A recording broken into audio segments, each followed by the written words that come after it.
Desde el momento en que pedimos el consentimiento informado, como mencionaba el doctor Santillán, desde ese momento comenzamos a hacer educación para el paciente. Desde ese momento tenemos que concientizar al paciente de ciertas situaciones o ciertas necesidades que el paciente debe tener de conocer su enfermedad y de conocer los riesgos que puede tener para el desarrollo de su proceso de atención médica. En el proceso, por ejemplo, de atención en general, pues todo conlleva a que el paciente esté informado y eso ha evolucionado en el transcurso del tiempo. Desde el momento en que el paciente llega ya sea a un área ambulatoria como a un área hospitalaria o incluso en su atención domiciliar, lleva una enfermedad que le lleva incertidumbre, miedo, preocupación por parte del paciente y que puede en determinado momento limitar la evolución. Por miedo el paciente no quiere que le apliquen X medicamento, por miedo el paciente no quiere que le hagan la tomografía para no saber si realmente está avanzado su cáncer, por miedo el paciente no quiere ir a la operación porque cree que se va a complicar y se va a morir en la operación. O sea, hay un montón de situaciones que debemos entender de los pacientes, de la psicología del paciente, que está bajo un estrés, bajo una situación muy tensa y que conlleva a que puede limitar el proceso adecuado de atención médica, ¿de acuerdo?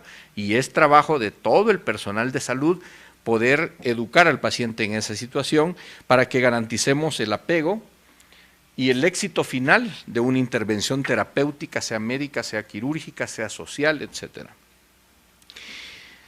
Como dice Roger Gall, solo en los periodos de crisis profunda muchas veces buscamos las respuestas en la educación y es donde queremos tomar conciencia del individuo y de la sociedad.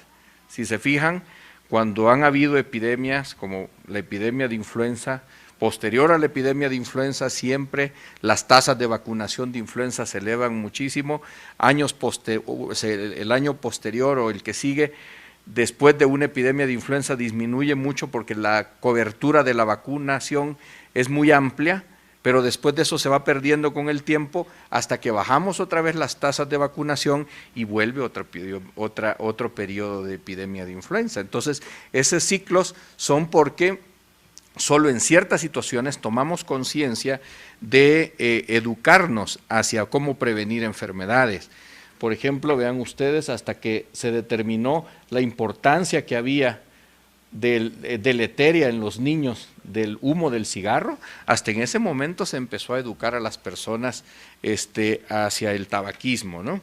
O hasta que tenemos epidemias que se han vuelto prácticamente mortales a nivel mundial como la obesidad y la diabetes, hasta ese momento estamos tomando acciones. Obviamente todas estas enfermedades pueden tener cargas importantes, no sean laborales, económicas, sociales, y que han ido cambiando con el paso del tiempo en las décadas siguientes. Vean ustedes cómo diabetes ha incrementado, el EPOC también se ha incrementado, hasta la carga de virus de inmunodeficiencia humana, eventos cardiovasculares, etcétera. O sea, ha ido modificándose la epidemiología a nivel mundial y la carga que esto tiene sobre las economías en todo el mundo. Obviamente existen una gran cantidad de organismos internacionales que están velando por esto y por la economía de la seguridad del paciente en la atención primaria y ambulatoria incluso. Hay que implicar al paciente, son una de las recomendaciones de la OCDE, que es clave para obtener una atención primaria y ambulatoria más segura. Imagínense, desde ese punto de vista necesitamos nosotros involucrar al paciente y ahí es parte ya de lo que estamos hablando ahorita de la educación tanto del paciente como de la familia. Hay que empoderar a los pacientes para que se impliquen como agentes activos en la atención sanitaria, que decidan junto con el médico los pasos a seguir en la atención y qué es lo que le conviene al paciente, ¿no? Muchas veces como médicos o como personal de salud nosotros tenemos un plan de cómo vamos a manejar cierto tratamiento de cierta enfermedad, pero muchas veces no evaluamos la otra parte. ¿Tendrá este paciente los recursos necesarios para cubrir el tratamiento que le estamos dejando? ¿Tendrá las capacidades para poder utilizar cierto tipo, como por ejemplo en neumología, del uso de ciertos inhaladores? ¿Tendrá las habilidades físicas para poder tomarse el medicamento? ¿Tiene una red de apoyo social familiar adecuada para que el paciente reciba el tratamiento? Porque podemos comprarle el tratamiento completo de anticoagulante a un paciente, pero pues si el paciente no se puede mover de la cama y no tiene una red familiar, pues el medicamento va a estar en su buró y él no se lo va a poder tomar. Entonces todo ese tipo de cosas nos llevan a que podemos evitar hasta un 15% de los daños anuales en seguridad, además de ahorrarnos miles de millones de dólares al año en medicamentos que no se utilizaron o que nunca recibió el tratamiento adecuado. La primera conferencia internacional de promoción de la salud, lo que se conoce como la Carta de Ottawa, fue quizás el parteaguas en 1986, que va dirigida a la consecución del objetivo de salud, ¿de acuerdo? Pero se definió ese concepto no solamente como la adquisición de la salud como algo físico, sino que se planteó como bienestar que trasciende la idea de la forma de vivir sanas para las pacientes, para las personas. Requisitos previos que debe de conllevar, y eso se menciona en la Carta de Ottawa, es la paz, la alimentación, la educación, el ecosistema y la conservación de los recursos, así como la justicia social. O sea, esto es muchísimo más amplio, ¿no? El verdadero bienestar de salud conlleva un bienestar total de la sociedad y del ecosistema. Si no mejoramos todo a la vez, difícilmente vamos a impactar en este tipo de enfermedades. Obviamente, hablar de educación, tenemos que hablar a un concepto que la Organización Mundial de la Salud nos propone, que es el de educación sanitaria, en el cual es fomentar, como ustedes pueden ver ahí, el comportamiento que promueve la salud, previene, cura la enfermedad y facilita la rehabilitación de los pacientes. Las necesidades e intereses de estos individuos, las familias, los grupos, las organizaciones y las comunidades son el núcleo de los programas de la educación sanitaria. No solo se centran en el paciente, se centran también a la sociedad y a su núcleo familiar de ellos. Esto pues no es lo mismo que nosotros demos nada más información de la salud, de, ok, usted está grave, tiene probabilidad de esto, tiene probabilidad de lo otro, su riesgo de que fallezca es tanto. O sea, no es solo darle información de la salud al paciente, sino que es educar. Educar es hacer un cambio en el modo de pensar de las personas y tratar de influir en un cambio de hábitos, por hábitos que van a generar mayor salud en ellos en general, ¿de acuerdo? Si no se fomenta la participación y la elección por las personas, pues no es educación lo que estamos haciendo. Tenemos que convencer que el paciente esté convencido de que tiene que hacer la acción. De otra manera, nosotros vamos a estar dándoles un plan educativo que realmente no se lleva a cabo, porque el paciente no está convencido de ellos. Entonces, nos obliga obviamente al cambio. Dicho término es definido como el conjunto de actividades e intervenciones gestionadas por profesionales del cuidado de la salud cuya misión es capacitar a una persona afectada, a su familia, a su entorno, en la gestión autónoma de su enfermedad y en la prevención de las complicaciones evitables, manteniendo o mejorando su calidad de vida. Al final, ese es el concepto todavía más amplio de la educación al paciente y al familiar. Es que mejore la calidad de vida, que el paciente sepa cómo va junto con su familia y su entorno a evitar complicaciones y no solo a prolongar la vida, sino que esa prolongación de la vida sea con calidad. La educación terapéutica, en cambio, es otro concepto que hay que revisar. Lleva implícita la adaptación de la persona y su entorno a un nuevo estilo de vida. De ahí la necesidad de un aprendizaje importante para el manejo autónomo y la prevención de las complicaciones evitables. El objetivo entonces en este caso es adquirir esos recursos, sean académicos, sean materiales, para gestionar óptimamente el manejo de estas enfermedades, especialmente de las enfermedades crónicas, ¿no?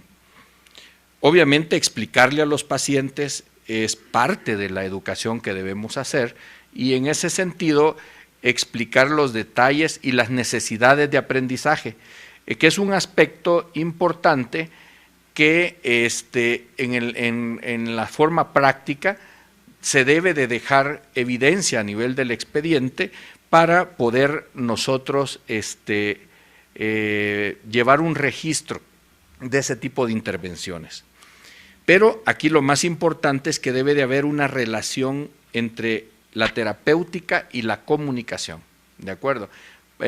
Si hay una adecuada comunicación, obviamente el paciente va a entender lo que nosotros queremos hacer en cuanto al manejo de su enfermedad. Y eso se lleva pues a un rol activo tanto del paciente como del médico, no como era antes, que el médico le decía, usted se va a tomar este medicamento así, así, así. Pero mire, no me pregunte, yo soy el doctor, usted se va a tomar el medicamento de tal forma, tal forma, tal. Hoy no. Hoy ustedes y ustedes les ha de haber pasado, pues hoy estás en Google, estás en Yahoo y todo el mundo anda investigando qué pasa con los medicamentos, efectos adversos, que si lo puedo tomar con con el otro, pero eso es porque también la persona han evolucionado a buscar más información respecto a sus enfermedades. Entonces, hoy tenemos que hacerlos nosotros partícipes de las decisiones. Son estas opciones de tratamiento, cada una tiene efectos adversos, y tomar la decisión junto con el paciente y su familia es muy, muy importante.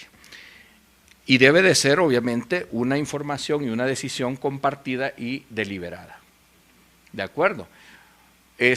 Pero este proceso de educación requiere de algo que es bien importante y es la motivación, ¿de acuerdo? Si el paciente ve que el personal de salud no está motivado, pues menos se motiva el paciente, ¿de acuerdo? Nosotros debemos motivar al paciente y a su familia en cuanto a la preparación de cómo se va a manejar su enfermedad y obviamente el personal de salud debe de estar entrenado para tener las habilidades de poder lograr una comunicación efectiva y obviamente adaptarse a las características personales de cada paciente, a sus déficits.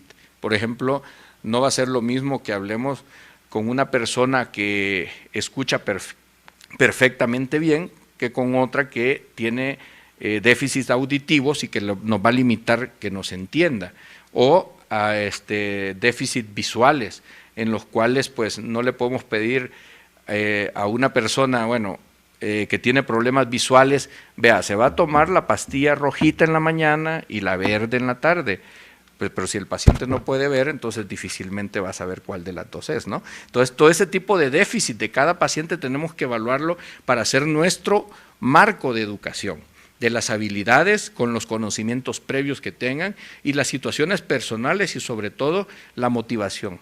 ¿De acuerdo? Situaciones personales, por ejemplo, el paciente tiene que ir a vivir a una región donde no hay electricidad, entonces hay que adaptarse a eso. ¿Cómo vamos a hacer para que reciba oxígeno en un área donde no hay electricidad? Entonces, todo ese tipo de cosas son las que tenemos que ir tomando decisiones junto con los familiares. Cualquier intervención educativa es más eficaz si la persona desea aprender y encuentra ventajas en ello. O sea, me va a ir mejor si aprendo esto, obviamente pues lo van a echar en práctica, ¿no? Entonces aquí la comunicación juega el papel fundamental en este aspecto y estudios realizados sobre la comunicación en el ámbito sanitario establecen que aproximadamente un 40% de los pacientes no se adhieren al tratamiento debido a una deficiente comunicación con los profesionales de la salud. ¿De acuerdo? El papel activo que juega el paciente en el proceso es quizás lo más importante de todo esto y una adecuada interacción. Cuando hablamos de adhesión terapéutica es porque el paciente está consciente que debe de seguir los pasos o porque está convencido de que eso es beneficioso para ellos. Y hay muchos ejemplos. Este es un ejemplo de las guías de manejo de la enfermedad pulmonar obstructiva crónica en España, donde ustedes ven que los aspectos importantes son conocimiento de la enfermedad, abandono del tabaquismo, la vacunación, alimentación, actividad física, cumplimiento del oxígeno, identificación precoz de signos de complicaciones. Si se fijan, todo eso tiene que ir enmarcado dentro del programa de educación. Obviamente la vida sana, el ejercicio, el chequeo físico, la identificación de intervenciones que resultan efectivos. Hay muchas y cada persona o cada institución puede desarrollar otras formas efectivas de intervención, pero algunas que sí han mostrado buenos resultados: el consejo breve, la comprobación y el seguimiento de la adhesión, intervenciones de educación, plan escrito, visitas domiciliarias, recuerdos por teléfonos, educación hasta en farmacias, y las entrevistas motivacionales también son importantes. Obviamente hay diferentes intervenciones, algunas son técnicas que son dirigidas a simplificar el régimen de prescripción. Obviamente tratamos de buscar medicamentos que se puedan dar a los mismos horarios, menos número de dosis, menos número de pastillas, menos número de inyecciones, de liberación prolongada, etcétera.